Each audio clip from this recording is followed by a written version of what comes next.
The Republic of Cyprus became a member of the European Union in 2004 and joined the Eurozone, the group of countries that have the euro as their currency, in January 2008. During this period, the economy of the country that has less than 1 million people grew faster than that of other southern European countries. Credit expanded rapidly, and the banking industry became very large relative to the size of the economy. The life was good. We had a feeling of being secured and the feeling of stability. If you looked at Cyprus in the period between Eurozone entry or even before to the run-up to the crisis around 2008, what you saw is Cyprus growing at a very brisk pace of about 4% per year, which was much better than many other countries in Europe. So everything seemed well. However, under this seemingly good performance, there were very large imbalances, economic imbalances building up. Following the onset of first the global crisis and then the European periphery crisis, growth slowed down and the economy entered into a prolonged recession in 2012. Particularly affected was the real estate sector, where a pre-crisis boom turned into a bust. The banking sector, which was heavily exposed to the property market both in Cyprus and in Greece, and to the Greek government bonds, which were eventually restructured. As a result, Cyprus banks came under severe pressure, and in mid-2012, the authorities requested help from the international community. What happened in Cyprus at the time was a slowdown in growth.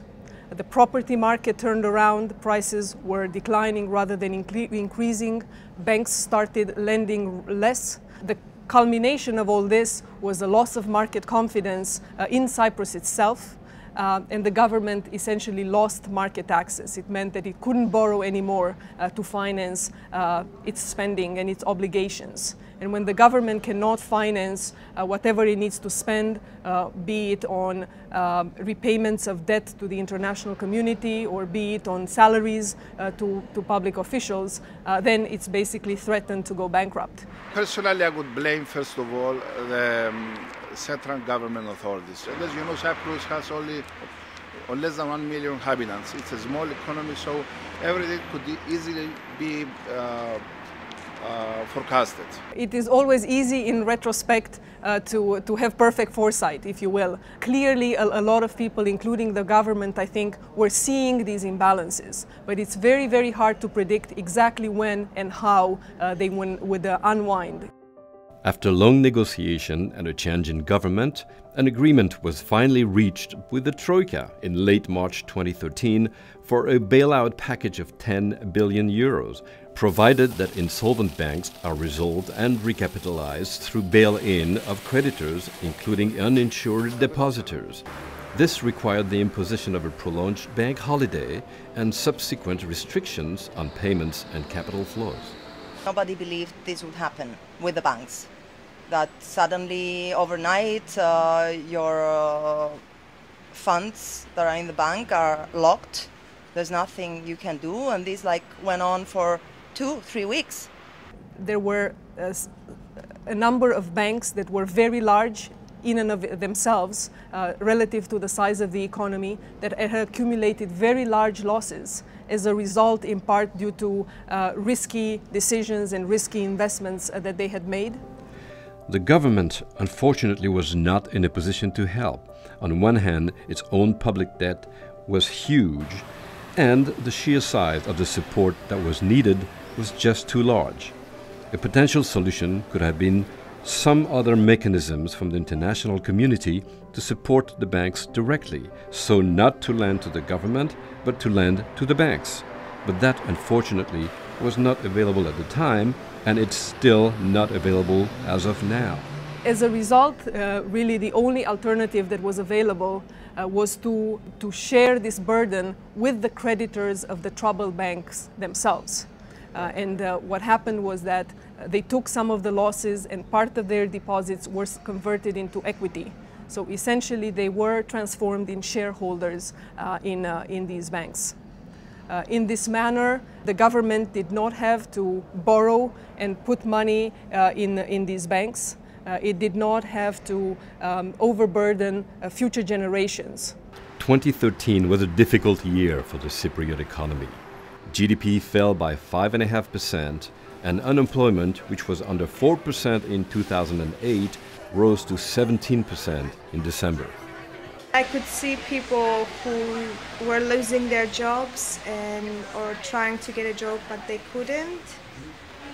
And that was a disturbing thing for me, since I knew that I would be part of that issue as well at a point. You can see in the street, you can see in the supermarket, you can see in the evening out, you can see there is crisis, of course, but we are trying to get it through because Cypriot people are tough. The economic program that has been put in place together with the international community is there precisely to ease this adjustment and this pain. And let me explain why. As I have said, the government is still running deficits.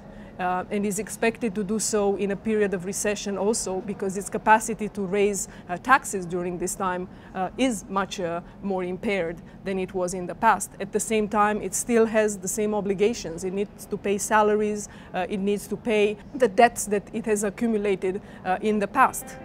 Now, in order to do so, given lower taxes, it can take some adjustment measures. Increase taxes to some extent, reduce spending to some extent, and it has already done so. But it is extremely painful to be able to do all of that adjustment at once. What does the future hold for the population of this small island stricken by such a large crisis? Expectations vary.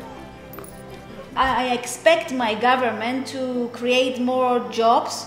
I did lower my expectations. I'm trying to be happy with even having this job, so I can even get some money to survive by myself instead of staying home and having nothing. The bankruptcy risk, it's over. The nation's bankruptcy risk is over. Okay, we have found the money and we are working towards maintaining at least what we've got so far.